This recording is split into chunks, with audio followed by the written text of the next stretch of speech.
Radha Madhava Kunja Vihari.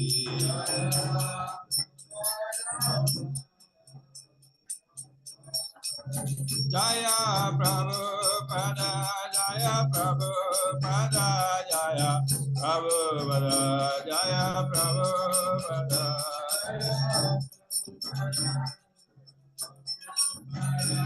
Prabhupada.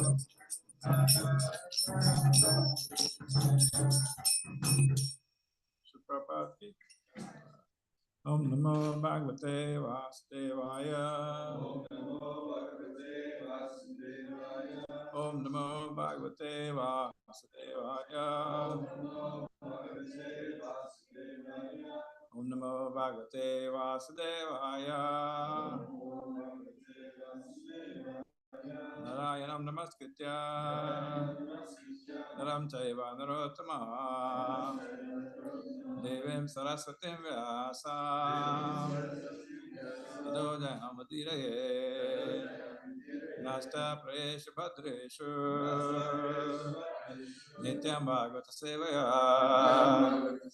Bhagavata Tamasloke Bhakti Bhavati Naistaki. Before reciting the Srimad Bhagavatam, which is the words of the conquest, one should offer respectful obeisances unto the personality of God, unto Narayana Rishi, the supermost human being, unto Mother Saraswati, the goddess of earth, and unto Sri Vyasdev. By regular attendance and by rendering of service to the pure lead, all that is troublesome to the heart is almost completely destroyed, and loving service unto the personality of God, whose praise with transcendent songs is established as an irrevocable fact. So we're studying from Srimad Bhagavatam. Is there another sheet for her? Somebody can share. I put in the community chat as well. So we can study from the Srimad Bhagavatam. And so the topic today is 6 questions by the sages. And so who are the sages talking to? Sutta Goswami, yeah. The sages talking to Sutta Goswami, and they're headed by Shanaka. Yeah. Now we know. After 3 days of the speakers asking the same question. So the sages are headed by Sutta Goswami and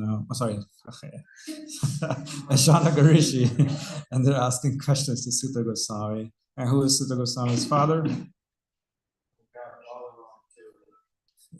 Huh? Starts with an R. It's a good start. Yeah. Roma Harshana. So Roma Harshana. Forget what that Roma Harshana means. Roma means like, I think I think we could look it up, but Roma Harshana means like, you would be in ecstasy, have, horripulations, have a hair stand on end and all that. Roma Harshana. I could be wrong, but I vaguely remember that's it, right? Okay, that's what I thought. Okay. So yeah, one has horripilation. So yeah, he was a great personality. It's just somehow when Lord Balaram came, he didn't deem it necessary to stand up. So Balaram made sure he never stands up again.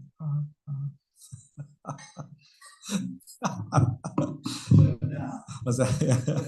Yeah, just he took a blade across, and he gives the soul. But yeah, so that's Ramakrishna Sutta, great personality. And of course, since the sages, had him, they were going to have him speak, of course, so they selected him, so he had qualifications. And his son was, equally qualified, Sutta Goswami. So yeah, Ramakrishna Sutta, and his son, Sutta Goswami. And so yeah, they're speaking, and they have these questions that they ask to Sutta Goswami, 6 questions. And the whole Srimad Bhagavatam is the answer to these 6 questions. And as we go further in the Bhagavatam, you can look back to these questions and you're like, oh yeah, this is what is being answered. And of course, the Bhagavatam is a conversation within a conversation, within a conversation, within a conversation. So sometimes it's hard to keep looking at the bigger picture, but this is basically the bigger picture. These 6 questions. And I was thinking, so has anyone been to Naimisharanya in India? Have you been? No. Yeah, it's, you want to go? I've only been there too. Oh, you've been there? Yeah? Yeah. Okay. I'll believe you. All right. He said, huh? Yeah, yeah. I remember a lecture by Radhanath Maharaj, and he was saying that they went there, and he said, it's still very serene. And, um, he was saying that it's very serene and it's not commercialized yet. So he could see how, in the forest, the sages came and they asked these questions. And this was 5,000 years ago. And I was thinking the reason these sages were there asking these questions was because of us. The sages were there and they were thinking 5,000 years from now, Carly will be suffering. So what can we ask now? Just help Carly. 5,000 years from now, Nate, Carmen, everybody in this room, Adishan, will be. Yeah, they were thinking like, yeah, Kali Yuga has started and it's only going to get worse, and everybody, which they're really talking about us. And I was thinking that, yeah, there were these sages so many years ago, and they really care enough to actually, meet together and really see what could solve the world's problems. That's what they're really. It's a conference. People have so many conferences. There's Comic Cons too. It's all kinds of ridiculous conferences they have. Yes, bro. So, where was their place of care coming from? Is it because they're humanitarians, or is is it because they're spiritualists and they care about like everybody's salvation? So, yeah, the sages. Good question, actually. So the sages who came, they were actually a mixture. Many of them were personalists, many impersonalists, and so forth. But they were all, as the Bhagavatam says, they were transcendentalists. And Prabhupada says that. So, um, you know, when when a person is a devotee of Krishna, they of course care about people, fulfilling their main purpose of life, going back to God and going to Krishna. But they also are hurt or pinched by just the regular material sufferings that people have in this world. And so they have Vaishnavas have a very soft heart, and when they see somebody suffering, they just feel terrible. And so there is that also. There can be some, just some kindness and compassion to, like, yeah, just this, person suffering even in material ways. But at the same time, they understand the real solution to it is not just fixing their immediate problem, but actually, real solution is that how can they make their, progress back to God. So these sages have that in perspective. That's why they're called transcendentalists. So they're focusing on, yeah, not just humanitarian, but also, primarily on, actually, yes, salvation, basically, yeah, like going back to God, and not just salvation, but being transcendental, because in the Bhagavatam it says that a great devotee does not hanker, to go back to God. It could be in heaven or hell, but as long as they're serving, they're preaching. So for them, that's being transcendental. So they're that platform, and so yeah, these sages are asking questions just with compassion because they know it's only going to get worse. Krishna has just left. So the Bhagavatam starts. So the Bhagavad Gita, Krishna is speaking of the war, the beginning of the war, and then the war ends, and then that's when the Bhagavatam starts, when the war ends, basically.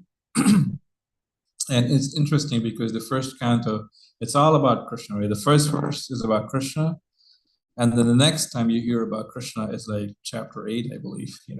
When like 8 chapters later, when Ashwatthama goes after Pandu's sons and he kills them, and then he goes after Parikshit. That's when Krishna appears. In the Bhagavatam, directly speaks about Krishna. Arjuna is going to chase Ashwatthama, and he's just bewildered when Ashwatthama throws another Brahmastra, or the nuclear weapon of that age, which was much more nuclear than today's nuclear weapons. Yeah, those nuclear weapons could destroy planets. What to talk of, a city or, and so that's when Krishna appears, and then and Krishna gives them, instructions again, like kind of like in the Bhagavad Gita, and Arjuna has this instruction in mind, and he fights.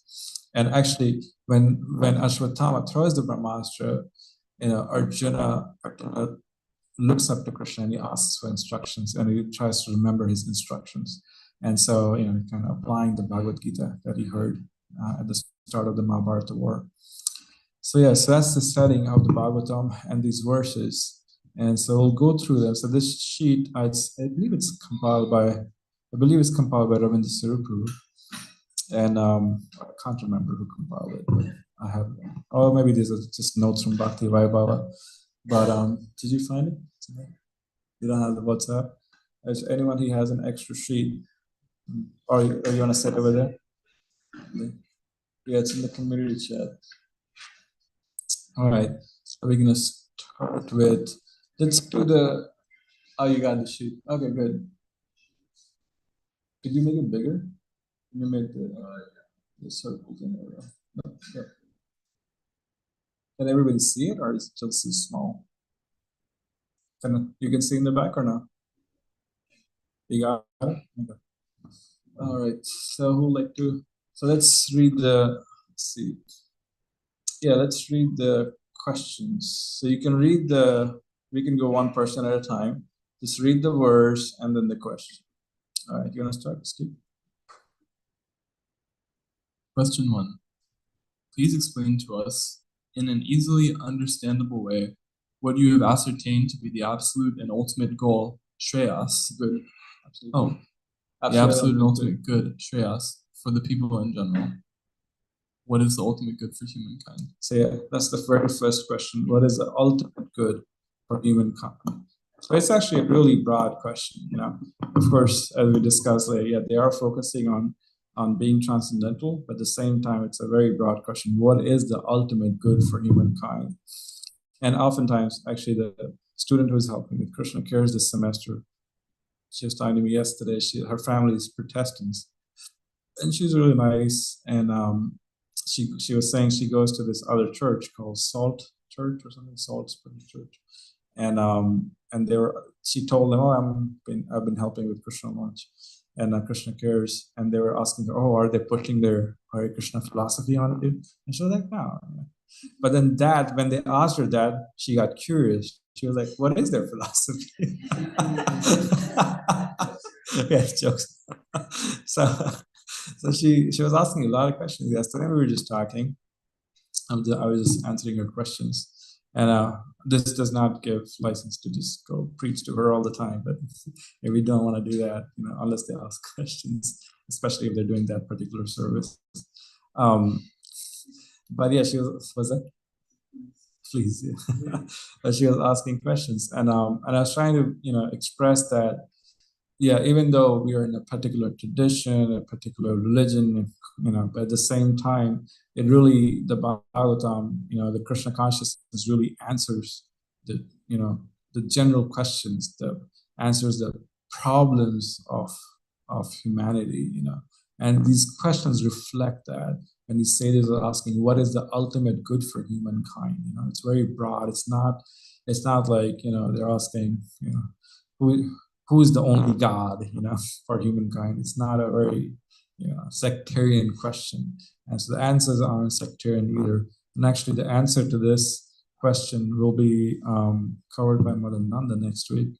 Or next week it will be covered, I think, or maybe 2 weeks from now. And so it's very kind of different mics.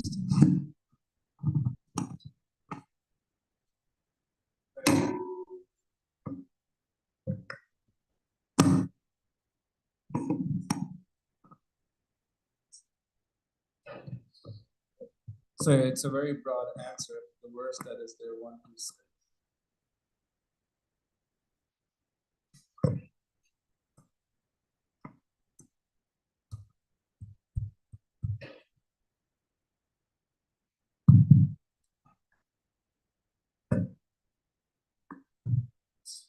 Horrible. Can you increase the volume for this, please? Super low.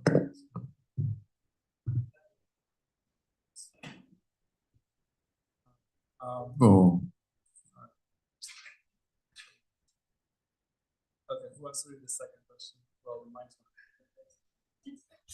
Just one. Haribo. Haribo? Yeah. Okay. So question 2. You know, Naimisharanya, when they were talking to Sutta Goswami, he didn't need a mic. The acoustics were such that it's found their voice. Actually, when I went to Mexico, there was this, what's it called, like an arena, and the acoustics was such that when you stand in a spot, it bounces out off the sound, so and everybody could hear without a PA system. But, yeah, it's like fun. On the bottom, amplifies the sound. So question 2. So the question, is anyone, the mic's working? Do you want to read over there? I see a mic over there. I think, go ahead. Go ahead.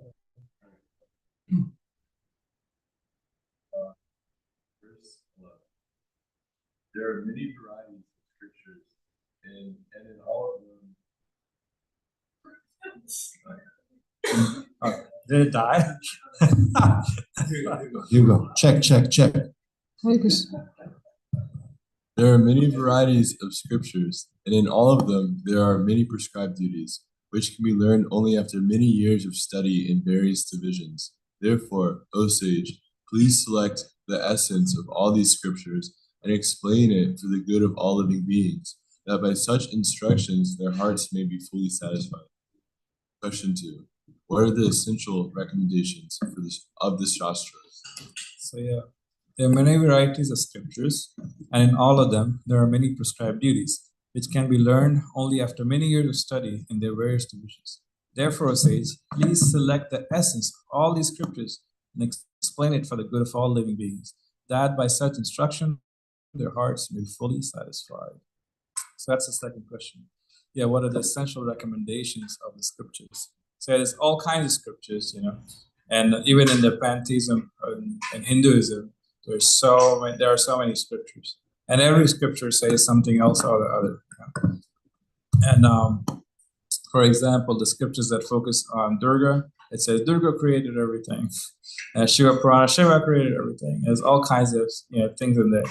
And Jiva Goswami actually, that's why I wrote the Bhagavad Sandarbha, and he talked about how these different scriptures are even also for different people in different modes, the higher or the lower modes.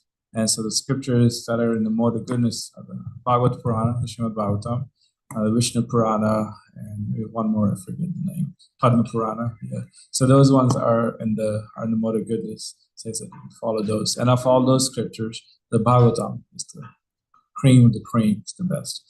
And there's so much out there. And even materially speaking, there's all kinds of knowledge out there. There's so many YouTube videos about so many things. People have somehow found the truth, and there's, they're like, oh yeah, it's all lizard people, and it's alien, so all kinds of truths out there. So the question is, like, amidst all this information and misinformation of today's age, how do you really find what is true and what can actually help? And that is the job of the devotees. That is the service of the devotees, to really be able to cater this information to the general populace, who is so bewildered and lost, and that it's just like clueless, and it's just Prabhupada calls it the misdirected civilization, and the misguided civilization. So that's the service of the devotees, to not only firstly inform ourselves, know the correct sources of information, study the Srimad Bhagavatam, study the scriptures, learn the philosophy in and out, and just read all of Prabhupada's books, and then share that with others, in a way that people can actually appreciate it, and not in a fanatic way, not like, well, this is the only way, if you're not, you're going to to hellish planets. But in a way where you speak the philosophy that people can benefit from, they can actually be like, yeah, this makes a lot of sense, because whenever truth is spoken, if it's true, people can feel it. It's not just dogma, it's not just fanaticism, And so we have to really study the scriptures and try to apply it in our lives and really digest it as much as possible and then be able to express it. It does not mean that you can't speak if you haven't studied the entire Srimad Bhagavatam. It does not mean that you gotta be a scholar, and you do not have to learn Sanskrit. Nobody has to learn Sanskrit to preach. That's it. Nobody needs to be a scholar. If anybody tells me that you learn Sanskrit, I'm gonna be mad. But my point is, like, it's not needed. It's just really not needed. Some devotees have the proclivity for it to literally learn it and learn Sanskrit. You do not have to. And Prabhupada was a very learned Sanskrit scholar, but one need not. There's that famous story. Didn't you tell that story one time in class? About Peter Pan, Pig Pan, from Indian Maharaj. He talks about this devotee who he was so addicted. He did so many drugs he could not speak anymore. He was just gurgle, would make some sounds basically. And then, but he somehow he had a book and he got attracted to Krishna consciousness.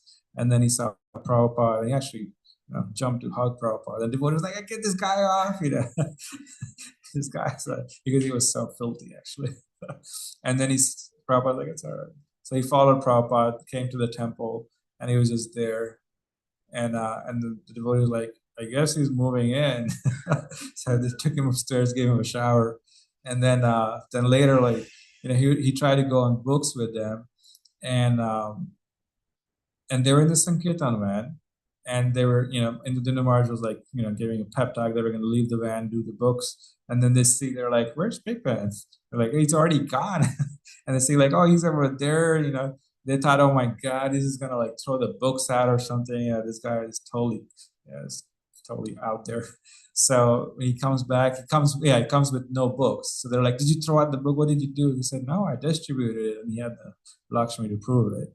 And they were like, "What did you say? Like, you can hardly speak, It's so incoherent." He was like, "I just told him, Prabhupada, save me, So somebody like that, and then later actually, of course he got better and she became a scholar. But the instructions of the spiritual master can make a lame man climb mountains. That's a verse. I don't remember the whole verse. Can make do you remember what's the verse for? The translation. Yeah, translation.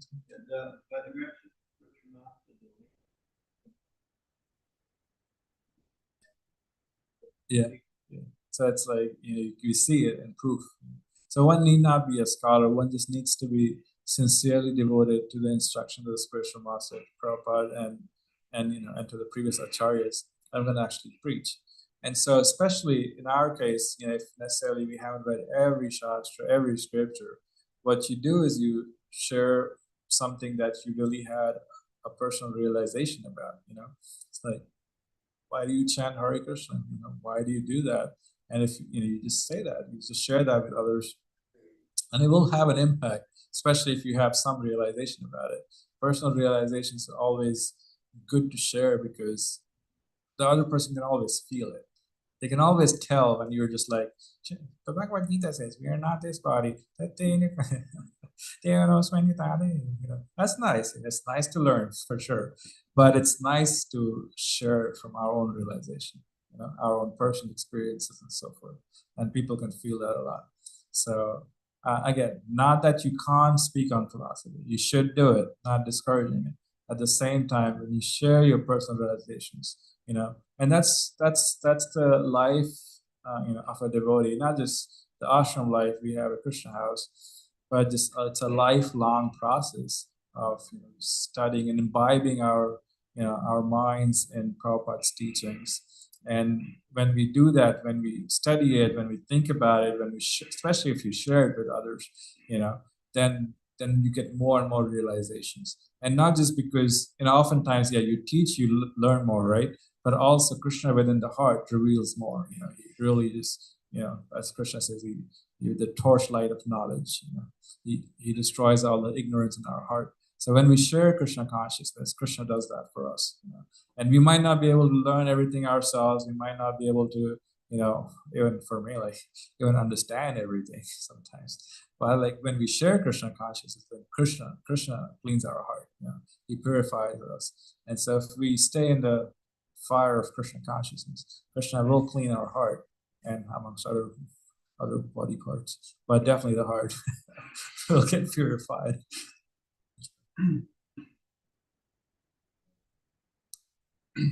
Are there ever realizations that we shouldn't share?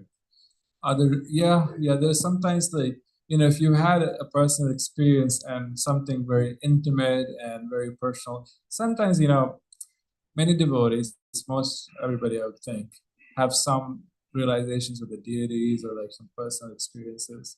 And so depending on the level of the listener, you should share. So there's some things that are just really intimate, and one almost like it's almost detrimental to share that to certain people, But just realizations about spiritual life in general, one can share.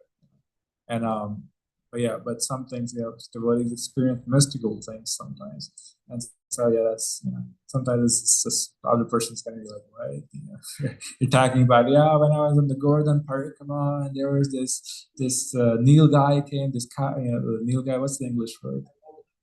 Yeah, like I was rolling dust and tears were coming out, and this UF student's like, I just came for tacos, man. So you gotta make it relevant, You can't just be, and we'll all have it. We'll all have deep mystical experiences, and Vrindavan or even at Krishna house, even with the deities. I remember when I was in New Vrindavan, and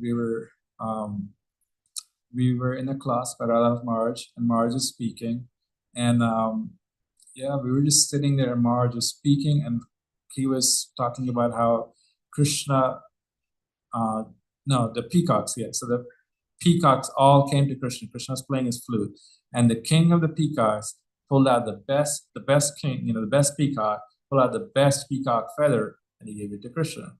And Krishna said, "Oh, this is," he took it as a gift, and he said, "I'm going to put this on my head, on the topmost part." So as soon as Maharaj said that, the peacock feather from Vrindavan Chandra fell. And we're like, oh my God, it's mystical. Now that's not something we share with a UF student who walks in. And it's really sweet. It's really mystical. It's like, Radha and now Chandra are there. It's not just tone, it's deities. They reciprocate. Especially Radha and now Chandra. They always reciprocate. I remember one time I was in distress, like every time. And I was just praying to Radha and now Chandra, and I was just praying for mercy. And I was actually specifically praying for a garland. And right then the Pujari came and she was like, what did she say? She said, she just said, you should have this. I was like, oh, thank you. So it's these things like that, devotees have experiences, so you don't want to just share that. Of course I can share with you all because you aren't just fresh in the door. But you want to share about, how whatever realizations that could be relatable. Basically. All right.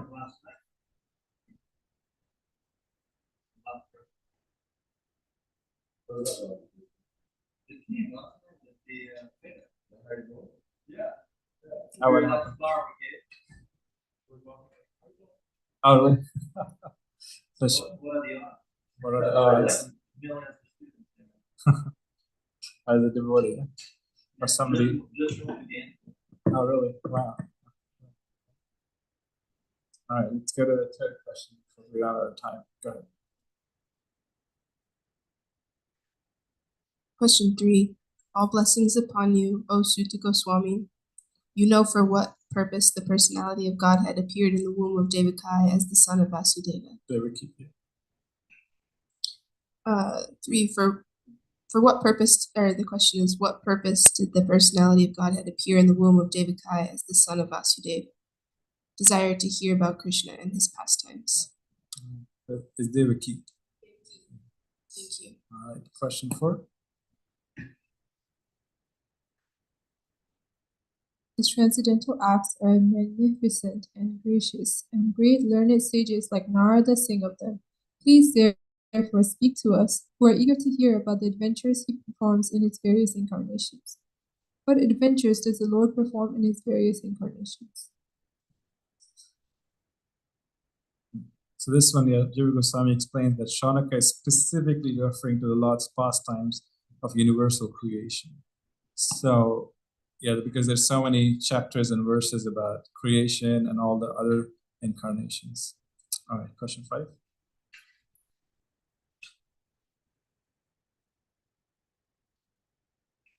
O.S. Sutta, please narrate to us the transcendental pastimes of the Supreme Godhead's multi-incarnations. Such auspicious adventures and pastimes of the Lord, the Supreme Controller, are performed by his internal powers. Question is, what are the Lord's different incarnations? And then the last question. To whom have their religious principles now gone for shelter? Do you want to read the verses real quick? Oh. Since Sri Krishna, the absolute truth, the master of all mystic powers, has departed for his own abode, please tell us to whom the religious principles have now gone for shelter. So the sages are speaking right after Krishna has left. And that's why they've assembled, because they know that, Krishna has left the planet. So now what's going to happen? And that's why they're speaking. All right, let's do the verse. Let's see. That's the last verse. Let's go to 20.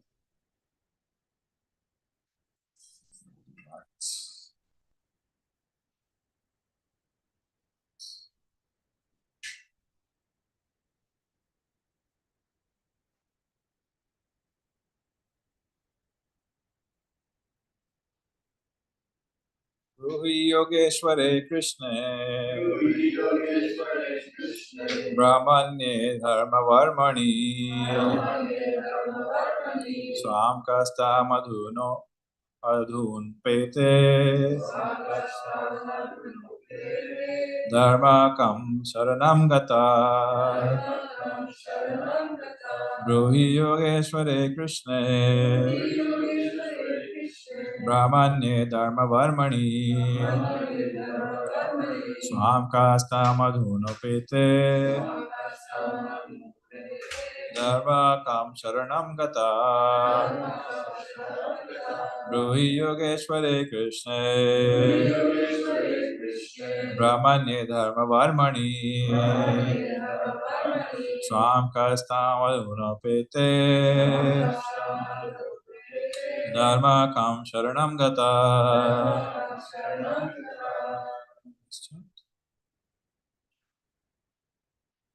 Ruhi Yogeshware Krishna Brahmanya Dharma Varmani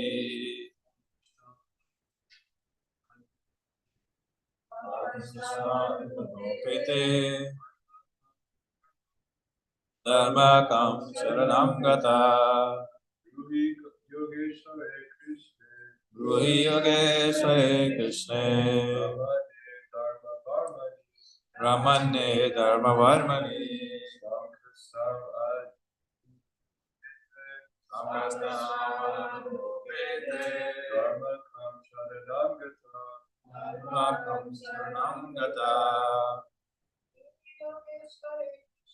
Ruhi Yogeshware Krishna Brahmanya Dharma Varmani Swam Kasta Madhuno Pete Dharma Kam Sharanam Gata. Let's do the word to it together. Ruhi, please tell. Yogeshware, the Lord of all mystic powers. Krishna, Lord Krishna. Brahmanye, the absolute truth. Dharma, religion. Varmani, protector. Swam, Kastam, abode. Aduna, nowadays. Upete, having gone away. Dharma, religion. Come, unto whom? Sharanam, shelter. Gata, God. Translation together.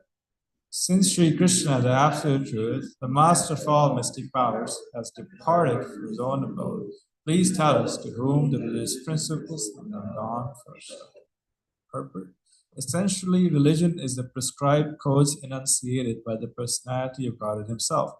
Whenever there is gross misuse or neglect of the principles of religion, the Supreme Lord appears himself to restore religious principles. This is stated in Bhagavad Gita. Here, the sages of Naimisharanya are inquiring about these principles. The reply to this question is given later. The Srimad Bhagavatam is a transcendental sound representation of the personality Godhead, and thus it is the full representation of transcendental knowledge and religious principles. Thus end the Bhaktivedanta purpose for first canto, first chapter of the Srimad Bhagavatam, entitled Questions by the Sages. So yeah, they're asking if Krishna has left. So that also tells us that the Bhagavatam is really, our shelter for this age. So Bhagavatam is a literary incarnation of Krishna. So if there's any time that one needs shelter, one can take shelter of the Bhagavatam. One can take, open up Bhagavatam anywhere.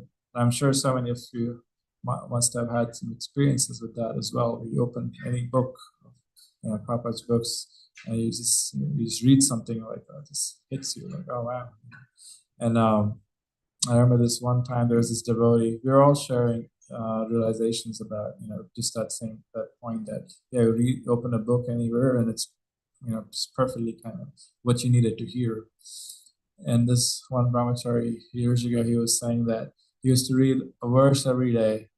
And he said that one night he was just so tired, but he said, okay, I'm going to do it anyways.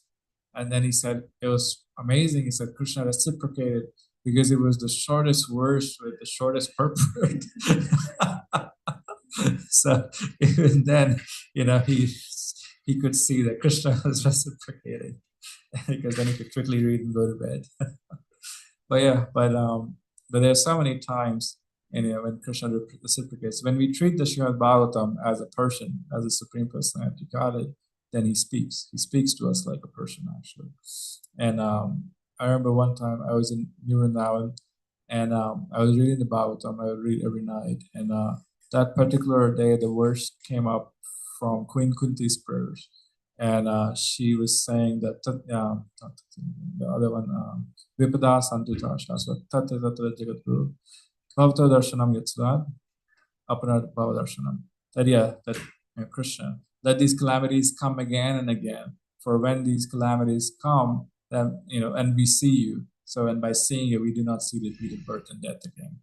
And so I was reading the purport, and the purport Prabhupada explains how, it's like a dream. This material life is like a dream. So all the calamities in this life are like these tigers chasing us. So he said that in a dream, a tiger might be chasing you, and you might be very scared. But all you have to do is wake up. And then he said that, but if one does devotional service, it is all gain. And as I was reading it, it was different that night. It was really sinking in, and I just was like, this is so amazing. Like I just could feel it. It was different. Something was different about it. Anyways, because in the purport Prabhupada said, even though there might be calamities, one does devotional service, it's all gain. So anyways, I read that, and I went up to the ashram, and for some reason I thought, let me check my email before I go to bed. On that one computer that New Vrindavan used to have, in all of New Vrindavan that had internet back in the day. So I checked the email, and there was a calamity. Got an email from UF, and I was a student back then. I wasn't doing so well in my computer engineering classes. So UF had sent an email like, oh, you're not growing that great. So like either you change your major or you go back to your country, basically. And so that was a wake up call for me, and I just woke up, and I was like, and then when I read that email, I thought calamity has come. So then I remembered the purport that I just read a few minutes ago, and I could tell Krishna was preparing me for this. The Bhagavatam was speaking. Like, calamity is coming here. Read this purport. You're going to be more prepared for this calamity. Where I couldn't sleep that night, but still, I was a little more prepared than I might have been if I hadn't read that verse and purport that day. Somehow, I was reading, and I was just reading in the flow. I just happened to be that was that verse and purport. So yeah, the Bhagavatam reciprocates with us in so many ways, and then it is our service. It's like a miserly person. When a miserly person collects wealth, it only reduces its value. and even just by mere inflation, the value decreases. And so a wise person knows how to invest money properly. He knows, okay, I got to invest in so many ways. So similarly, spiritual wealth has to be invested. And how do you invest spiritual wealth? How do you read? What else? You give it. The spiritual wealth, you distribute it. Without any. You diversify your portfolio. Yeah, without any encumbrance, without any hesitation, you just share the wealth of spiritual knowledge as much as you can. And interestingly, that's how you invest it. That's how your spiritual wealth increases, your spiritual knowledge. And so when a miserly person keeps the spiritual knowledge for one reason or the other to themselves, then it only decreases and actually their realizations reduce. So sometimes people were very intellectual, like they're like gyanis, they collect a lot of knowledge, but it does not serve them in the long run because it's not shared. Intelligence and knowledge, the service of intelligence and knowledge is to be shared in Krishna's service. So when you do that, it only increases. And so we studied about and we have realizations, and we should share it. The more we share it, the more internal joy we'll get. The more Krishna will reveal more to us, and so forth. So that's why it's our boon to have a Sankirtan mission. It's a boon. There are all kinds of religions out there. There's all kinds of schools of thought in India. There's all kinds of traditions. But before the Acharyas, Bhaktivinoda Thakur, Bhaktisiddhanta Prabhupada, unlike them, there's nobody like them. They really shared the wealth of the Vedas to the world.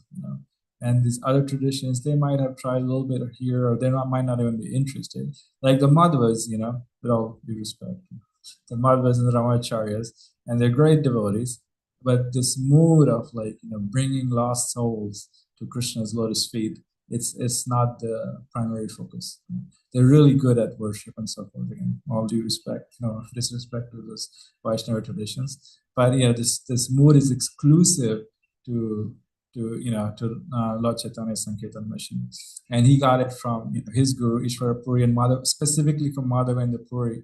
Madhavendra Puri was the one. So originally we were from the Madhva Sampradaya. So Madhavendra Puri was he really focused on Radha Krishna worship, and the idea is that Radharani wants all these little jivas to come back to Krishna's service.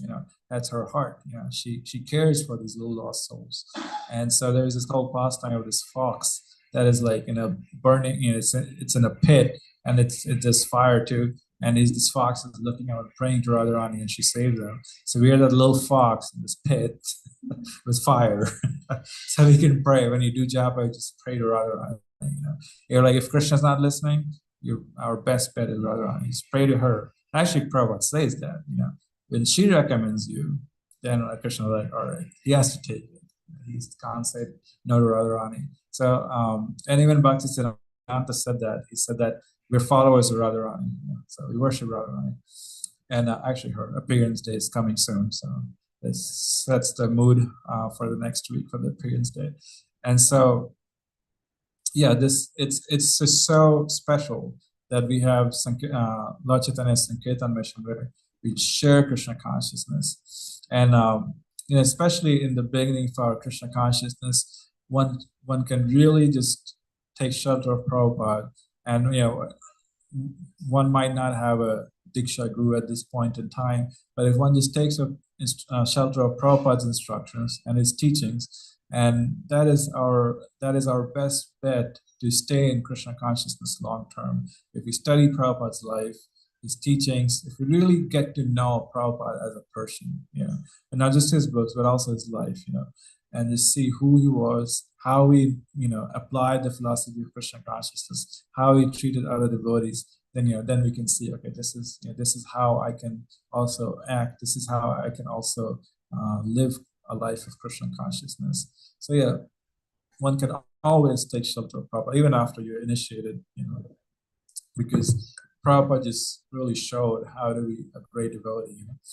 And So yeah, that's the boon of the Hare Krishna movement, that is sharing Krishna consciousness, and that is what will actually take us back to Godhead.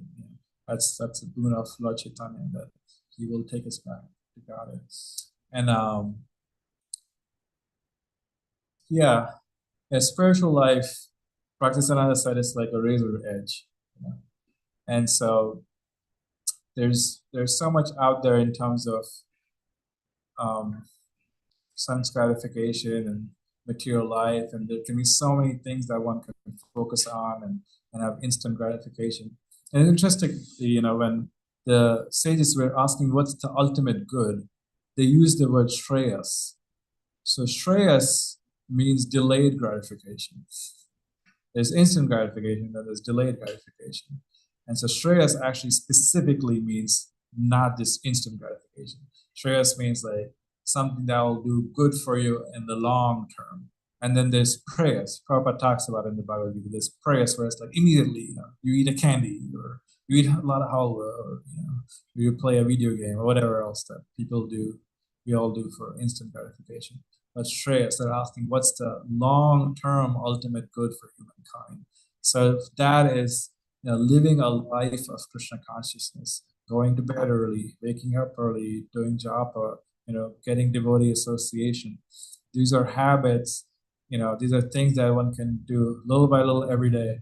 I was reading some post, I can't remember who posted it, but they were saying, Evan posted this. He was saying, you can't just brush your teeth for 24 hours and then not have to do that for the rest, several months. So you got to give that 2 minutes every day. So similarly, you got to give that time for japa. You got to give that time for service. You got to give that time for reading. You got to give that time for having devotee sangha. And it might feel like one is missing out on the happiness of 21st century material life, but actually one is gaining the wealth of long-term happiness. I remember there was a lecture, Radha Maharaj was speaking, and I'd given him a poem that morning, and the poem was kind of sappy. It was like, Krishna takes away everything, So when Maharaj was giving a lecture in the evening, he started talking about Rupa Goswami. He said the Goswamis had unlimited wealth.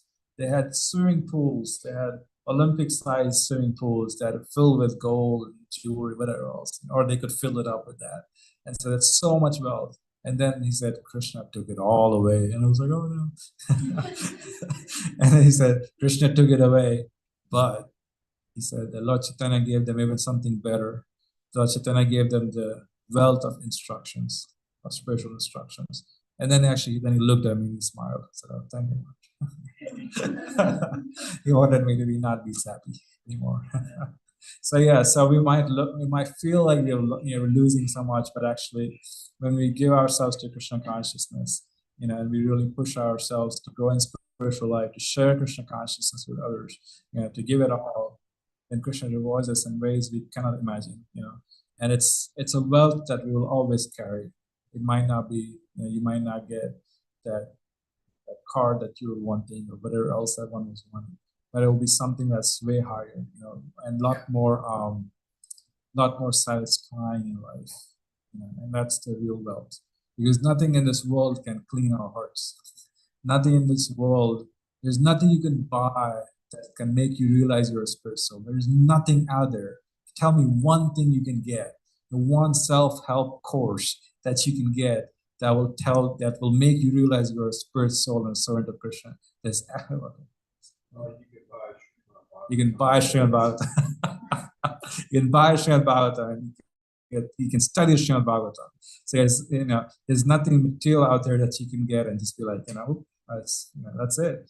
But the only thing one can do is really, devote yourself to Krishna consciousness, and then in due course of time, Krishna reveals. There's nothing out there that will give you that. There's only one thing, studying the Bhagavatam and just really practicing Krishna consciousness. That will do it for you. And interesting, so last point, I know I always go over time. So last point, interestingly, even if our heart has mixed feelings, has mixed desires, which Maybe at least I do. I know about it. Maybe you all are great devotees. You are devotees, especially Carly. You're so nice. But yeah, even though our heart might have so many mixed desires, at the same time, Krishna is so kind that he helps us see beyond that and helps us to go through a purification process where we realize, oh, okay, actually, these are just, as Dhruva said, these are broken pieces of glass I've been wanting. Actually, this is the higher thing. So even though our heart might have mixed desires, there's no issue. You can still practice Krishna consciousness and just leave it to Krishna. And he's the perfect surgeon to do a heart surgery. He knows everything about our little hearts. He knows where our little nudges are, little edges are, and the little nerves are, and he knows just what to cut off. He's a perfect heart surgeon. And so anyways, I'll stop here. Yeah, sure, quick joke. Wait, what?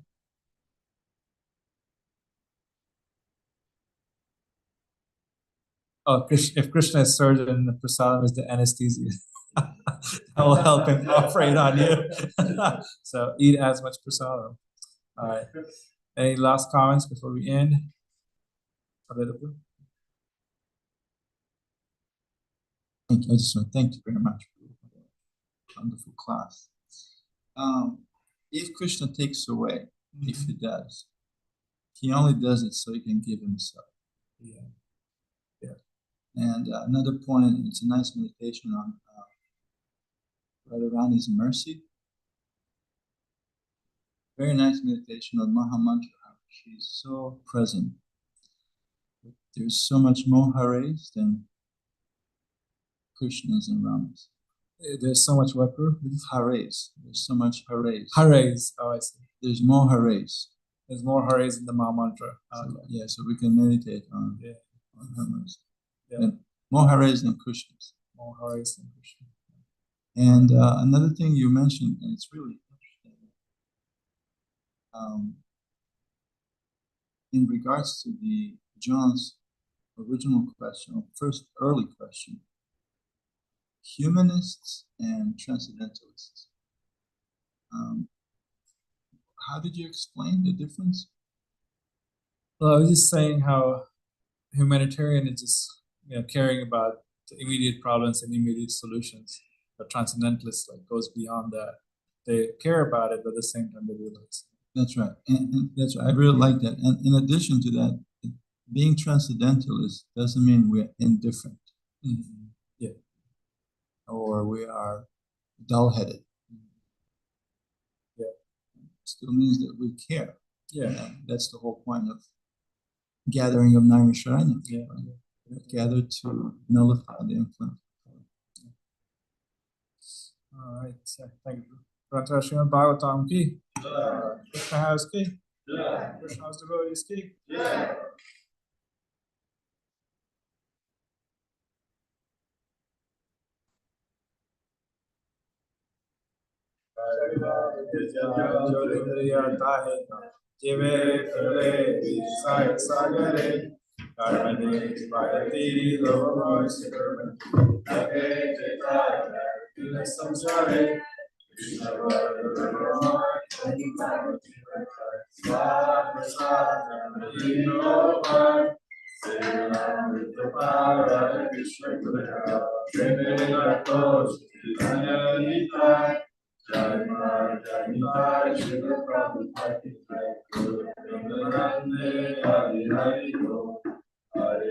Hare Krishna, Krishna Krishna, Hare Hare, Hare Rama, Rama Rama, Hare Hare.